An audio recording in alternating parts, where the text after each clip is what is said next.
Mazzy Entertainment. Hello everybody, it's D-Lips, and I'm here to review Batman, the 1989 classic. And also I have a special guest, Lee Christian, will be providing all the music and also a second opinion review on Batman. So here we go. Now Warner Brothers have been trying since the late 70s to get a Batman film off the ground, with failure after failure. There was a lot of scripts written for the Batman film. And boom! The 80s happened. Everybody's high on fucking cocaine, trying to figure out what to do with Batman. Eventually, Ivan Reitman was attached to direct, with Bill Murray as Batman and Eddie Murphy as Robin. I don't think there's enough cocaine in the world for that movie to make sense. But eventually, Warner Brothers got their shit together, and they wanted a more darker tale of Batman. But Warner Brothers had a big problem. They couldn't find the right director. Not until Tim Burton. This up-and-coming director was riding high on his big success of Pee-wee Herman's Big Adventure, but the studio was unconvinced that Tim Burton could handle such a high budget. Warner Brothers was also worried that if Tim Burton could handle the workload and time schedule that the movie required. So Tim Burton made a deal that he would direct Beetlejuice, and if that movie was successful, he would get to direct Batman. And you know what happened? It was successful! Tim Burton got extremely nervous when he found out how popular and famous the movie got even before the movie hit theaters. And he got a little bit of controversy because he cast Michael Keaton as Batman, which only played comedy roles before that.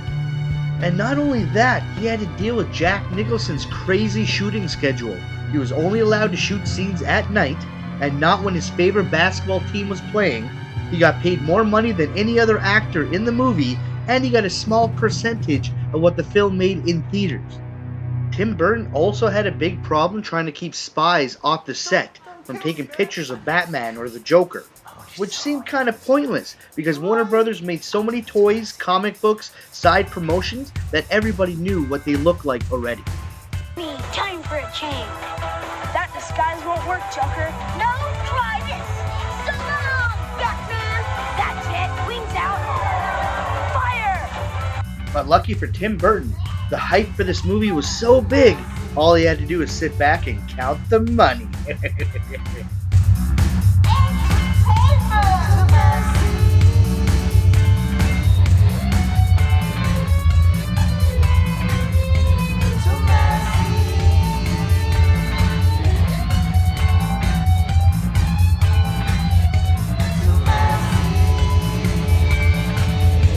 Man, it got fucking weird, like really weird.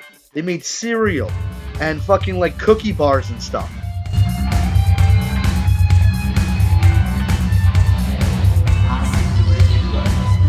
But honestly, when I was a kid, I loved watching this commercial. It was the best. And by the way, the gentleman is usually in quite a rush. Just for the taste of it, Diet Coke. Man, honestly, owning any of that shit, the toys, the pop, it made you feel powerful. It made you feel like you were... Now you're playing with power. You see what I did there? I had the little clip finish my sentence. Anyway, when the movie came out, it blew everyone's tits off. Last seen, the high-tech remote-control sedan was rolling down Sunset Boulevard. The driver of the car is described as a man of average height in grotesque clown makeup. Police have narrowed it down to either the Joker or Ronald McDonald. Ronald McDonald, you're so funny, 90s humor. Well, here's the Batman review. Tim Burton's Batman truly took the comic book movies to the next level by making it gritty and more realistic than people were used to, and not campy and stupid like Adam West's Batman. Michael Keaton does a very good job being an interesting Bruce Wayne and a convincing Batman.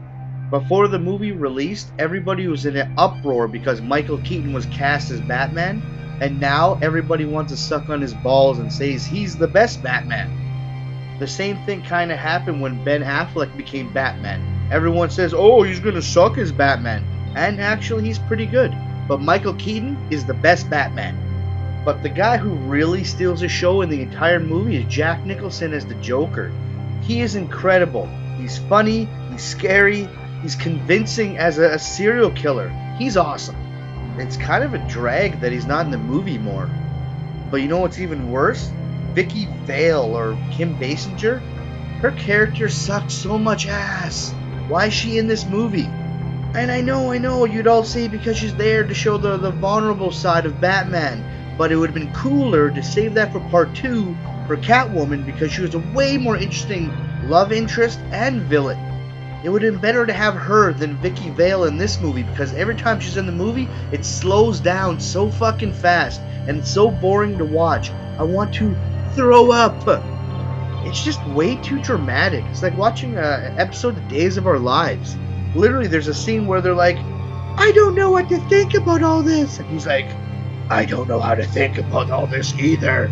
Let's stare in random directions. Like, what the fuck? But everything else does make up for it. This gothic, scary tale of Batman is a classic that will never be forgotten. The music in this is incredible.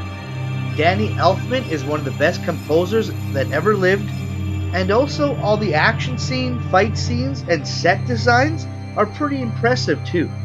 So I'm going to rate this a 9 out of 10. It would have got a 10 if Kim Basinger would have shut her fucking face. But I'll forgive her. Well, that's what I think. Let's check out what these people think after the movie premiered. It was a fantastic movie, and Jack Nicholson was great. I've loved Batman for a zillion years. I was worried that with all the publicity, people were, it might not live up to it. It surpasses it. This is great.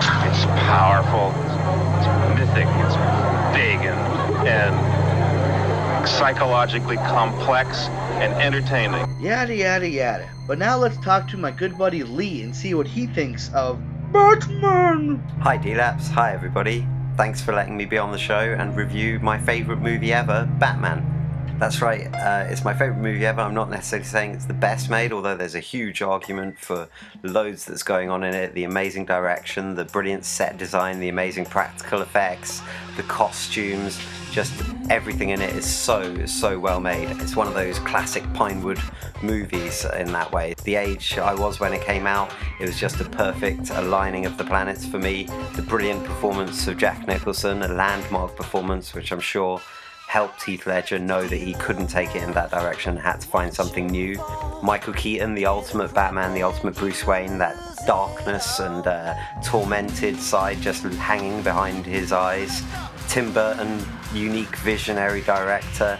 The score, of course, by Danny Elfman, which is amazing. I actually went to see an orchestra play the Batman theme in the Royal Albert Hall, and it was one of the musical moments of my life.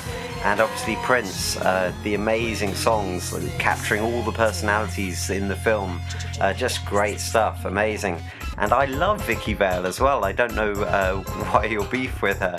I think it's nice to have a non-powered character in the centre of this triangle so that it provides a real tension and also counterpoint to all the craziness that's going on. Anyway, yeah, what can I say? Amazing movie. I have to watch it every single time it comes on. I even named my rock band Smilex after the chemical that the Joker kills everybody with a smile on their face with in this film. And anyone who knows me will tell you I'm fairly obsessed with Joker stuff. My favourite movie of all time, 10 out of 10. Thanks very much again for having me. Go and watch the film, it's amazing. And don't forget to visit leechristian.bandcamp.com. And yeah, take care of yourselves. Well, there you have it, everybody. That's what Lee thinks. That's what I think.